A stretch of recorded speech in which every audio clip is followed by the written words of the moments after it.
Hey, what's up, YouTube? Houston here. Hey, look, if you have an LLC or a DBA or you're just starting your own business, okay, and you're trying to figure out should you go for a business credit card or should you go for a loan, I would tell you stay away from the loans. And the reason why, especially a bank loan, the reason why, especially if you don't have good credit, is because banks have too much red tape. Okay, and with the business loans, they want you to be in business for anywhere from 18 months up to 24 months in order to get a business loan. This is the reason why I keep telling you guys to start out with credit cards to help build up your business credit. As a matter of fact, also choosing the right bank and making weekly deposits into your business bank account, that's going to help build up your business bank rating. Okay, that's more important than a DUNS number, a paydex score, a net 30s. Now, I know a lot of people think that, hey, maybe I need some net 30s or whatever, but here's the problem with trying to get a whole lot of net 30s. A lot of those net 30s may take anywhere from 45 to 60 days to report, okay? And then at the same time, you getting these net 30s, and it may not be the best investment, okay? That's the reason I tell people to take the money instead of getting net 30s, take the money and deposit it into a business bank account. And like I said, depositing money into your business bank account helps your business bank rating much faster, okay?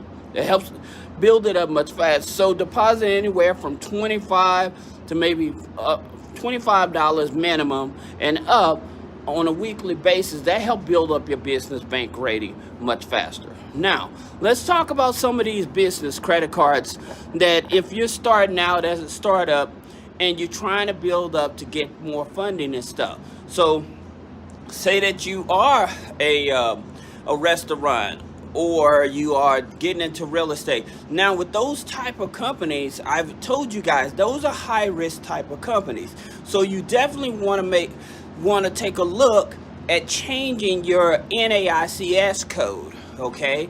And if you don't know what I mean about NAICS code or SIC code and stuff like that, click the link in the description, schedule a one-on-one consultation, because that's going to be the most important thing that slows you down from funding. Not saying it's impossible for you to get funding, but it will slow you down from funding. All right, now that being said, if I'm starting out as a new business, a new LLC, and I'm trying to build up my business credit to get more funding, and I don't have good credit. If I don't have good credit, then I may want to look at a secured business card.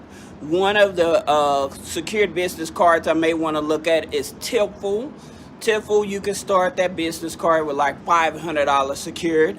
Then you have a Bank of America secured business credit card. Theirs is $1,000 secured. All right.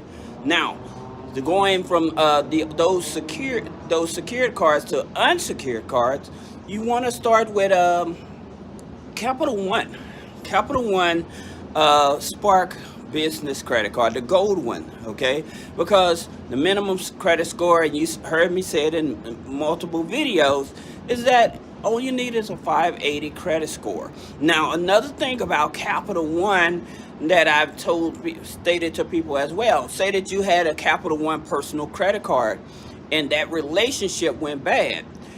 Sometimes that may not stop you from being approved for their Capital One business credit card, okay? Because it's a separate division. So they may look over your past for the Capital One personal credit card, but still approve you for their Capital One business credit card. Make sure it's the Capital One Spark business card. Now, understanding that credit card, it reports to both and the business side. But the good thing about it reporting on the business side, it reports to the business credit bureaus, which is Small Business Financial Exchange.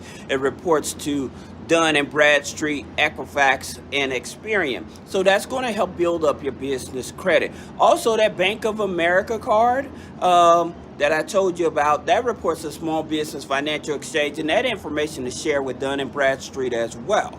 Okay, then say that you have a 600 credit score, then you may want to look at the Corpay card. Now, the Corpay card reports to Dun and Bradstreet. It reports to Experian and Equifax. All right. Now the thing about the Corpay card, it is a net 21.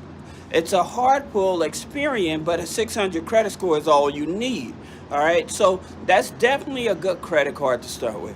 Now, say that you're a person that travels a lot like me and you have at least a 700 credit score, then you want to look at the Wyndham Business credit card, okay? Because here's the interesting thing about it.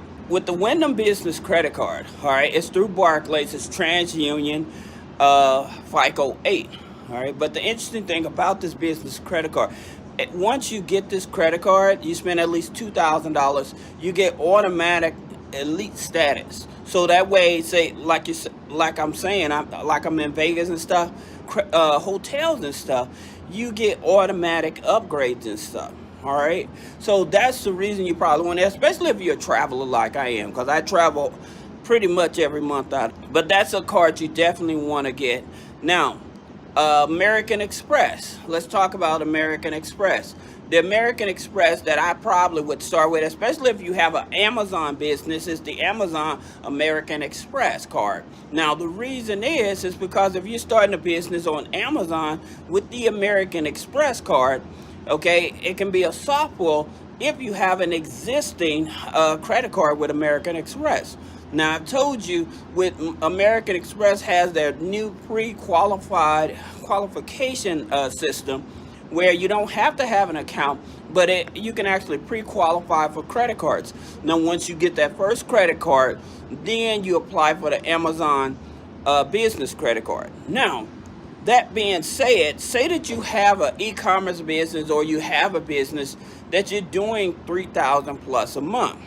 I'll tell you to open up a business account with PayPal. The reason you want to open up that business account with PayPal, because once you meet those requirements of PayPal, they will give you a loan for your business without a hard pull on your credit. Okay. Now, also with American Express, if you had a business for at least a year and you're doing $3,000 plus a month, $33,000 annually for at least, and open up for at least a year, they have the Cabbage business loan. Okay, so that way you're able to get access to funding.